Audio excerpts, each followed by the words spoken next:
I listen long enough to you, I'd find a way to believe it's all true.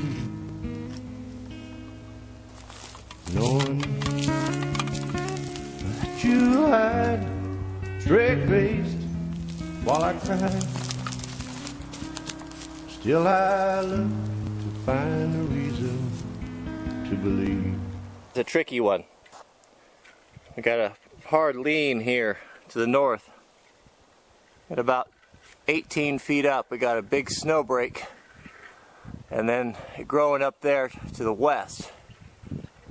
What I don't want to do is I don't want it to get into those three right there. It's going to hang, and I don't have any way of getting it down. I got to put it right there.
So that tree just laid in there perfectly, just skimmed alongside that ponderosa.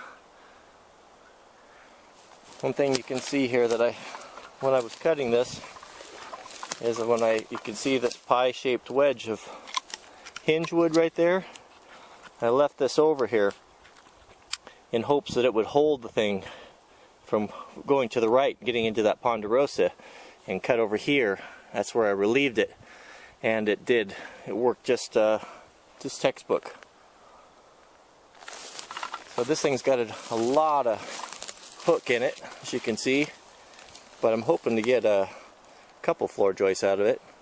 If not, we'll get two, I'm sure, maybe three, and a nice bit of firewood.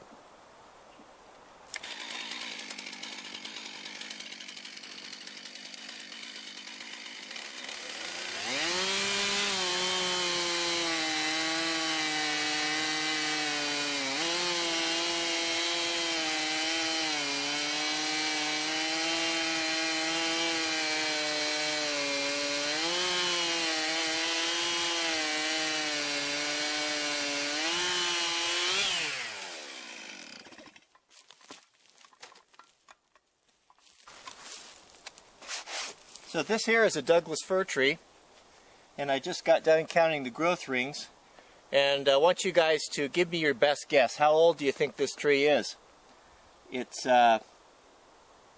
whoever guesses the closest, in the comment section, I'll give you honorable mention in my next video and a link to your channel page, if you want that. If you are getting started or producing videos and like to get a little bit of exposure, that's the prize for the guess. So I just counted them, and give me your best guess in the comments.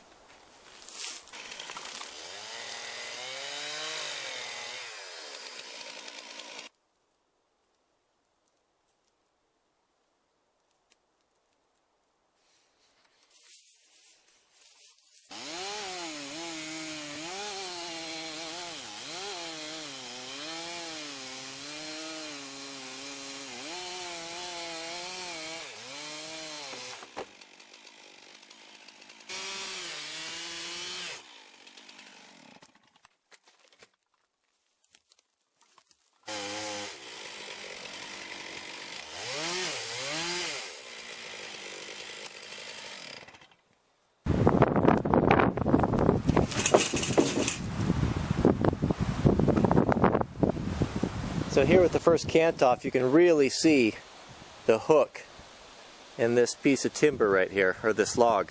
I've got the 6x8 laid out here with the string line so you can see how that's going to fit. I had to cut it pretty deep just to get this thing to fit in here. And I may be able to get 2 out of here, but we'll see. Square timber in crooked round logs is always a bit of a challenge.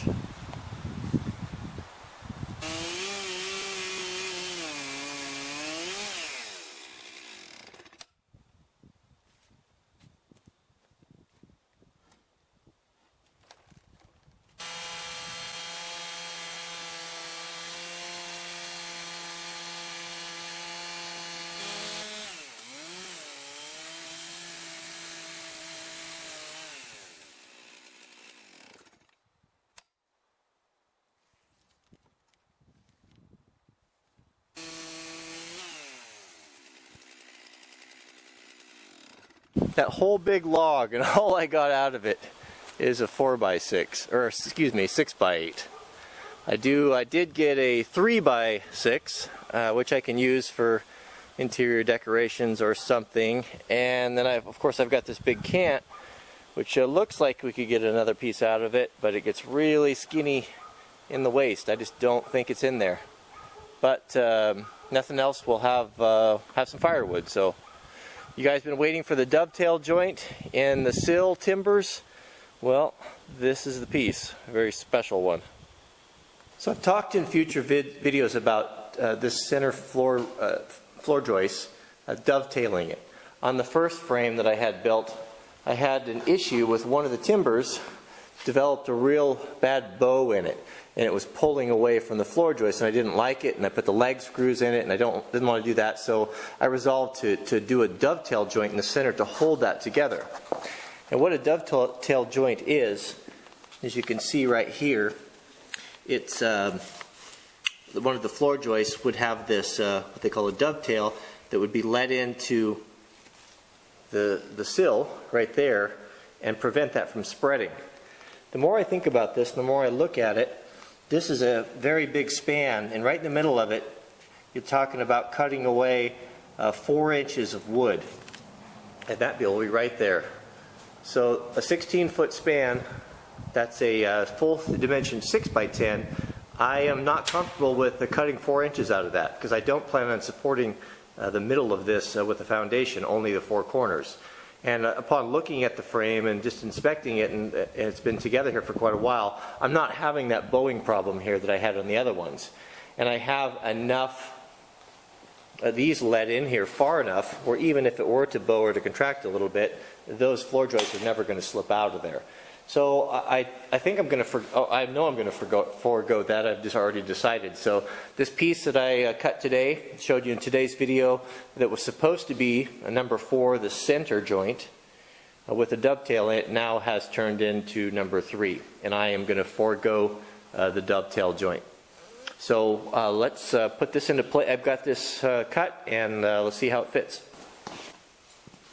Someone like you makes it hard to live without somebody else. Someone like you makes it easy to give, never thinking about myself.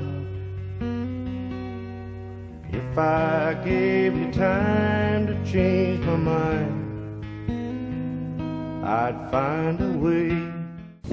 Small child? You're a small child? How about another dog? A bone? Dog biscuit. Meat. Meat. Leftovers?